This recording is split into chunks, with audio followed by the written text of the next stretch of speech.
There's a critical piece of information we need when using the router boss, and that is where is the starting point for my cutter.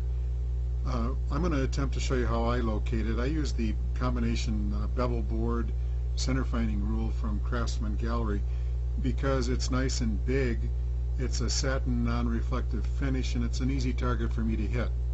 So I chuck up a centering bit in my router, and then I clamp the center rule and the cam clamp, and I try to locate that leading edge of the ruler there, as you can see. Once I do locate it, I'm going to move over to my string cursor on the left here, and then I'm going to set that to 0, and that will tell me where the leading edge of my workpiece is. So I get in as close as I can to that rule, and I use as much light as I can get under there, and then I use a magnifying visor, and I set that center point of that bit just as precisely as I can on that leading edge, and then I know that that's going to tell me where the center point of my cutting bit is in relation to the leading edge of my workpiece. That's what this is all about, and it's foundational to have that bit of knowledge before we can cut accurate dovetails or tenons or any joint that we want. We've got to be able to locate where our bit is in relationship to our workpiece. Now once I've got that located, I'm going to go down to my string cursor. At this point I want to be very careful not to move the sliding bar at all.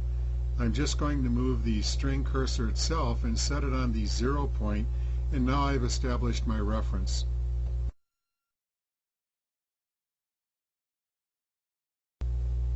Well, I decided it was time to improve on my homemade or my shop-made stop system.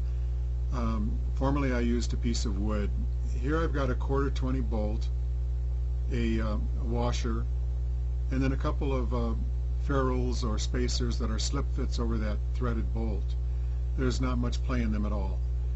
The one I'm putting on first is 1 inch long, and the next is 3/4 of an inch long. I'm going to follow that with a knurled nut. Again, you can purchase these in many different places. And the nut is going to cap everything together and of course allow me to lock it down once I put it on my sliding bar. You'll need as many of those as you need for whatever project you're working on. In my case, I was cutting 5 pins in a dovetail board, and I wanted to do that repetitively, and so I thought 5 stops should help me accomplish that task. It was also important to me that the head of that bolt would be a slip fit in my Router Boss sliding bar T-track, which it is.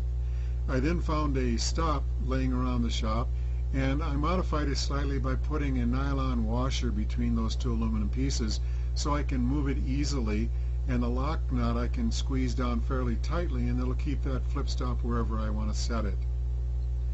So what I've got to do to use all this stuff is first of all find my 0 point as demonstrated in the previous segment of this video, and once I've got my 0 point located and set with my cursor, I'm going to very carefully, without moving anything now, go down and start attaching the very first stop to the router boss. The first thing I'm going to do is put the flip stop on, and just out of habit I'm going to square it up with the end of the router boss. This isn't necessary, it's just something that I do.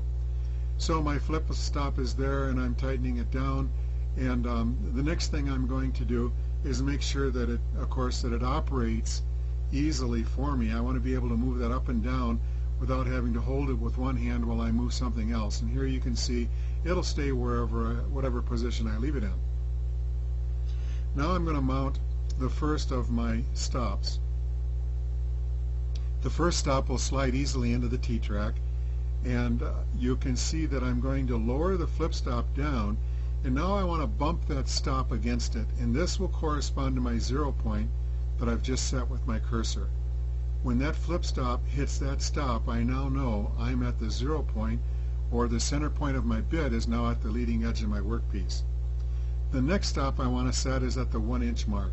So I move the sliding bar to 1 inch, and once I'm satisfied that I've got 1 inch, I'll go ahead and put on my second stop.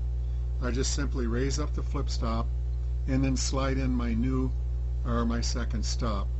And I'm going to do the same process of bumping it against the flip stop, with holding it tightly with my fingers, and then snugging that brass knurled nut down. And now I know I've got The leading edge of my bit established and 1 inch in from there is established, and I've got all 5 of those set up now, so I can go ahead and cut my dovetails using my stops. Now this is excellent for repetitive cutting or production work where you're going to make maybe 30-40 drawers and they all have the same layout. So here I can just stop at each one, cut my tail or cut my pin, and I'm done with it. In this case, I'm offering you a tip about how to more accurately or perhaps even more easily set the black subbase of the wing assembly. What I'm using here is a vernier caliper to measure the distance from the leading edge of my aluminum base plate to the leading edge of that black subbase, and here it's 3.217 inches. I can now transfer that measurement over to the right hand wing assembly, and I don't have to reference the little window and the millimeter marks on the side of the scale there. While that's perfectly adequate, if you're like me and you want a little bit more precise way of doing it, my eyes can read the scale much more accurately on the vernier than the scale on the ruler.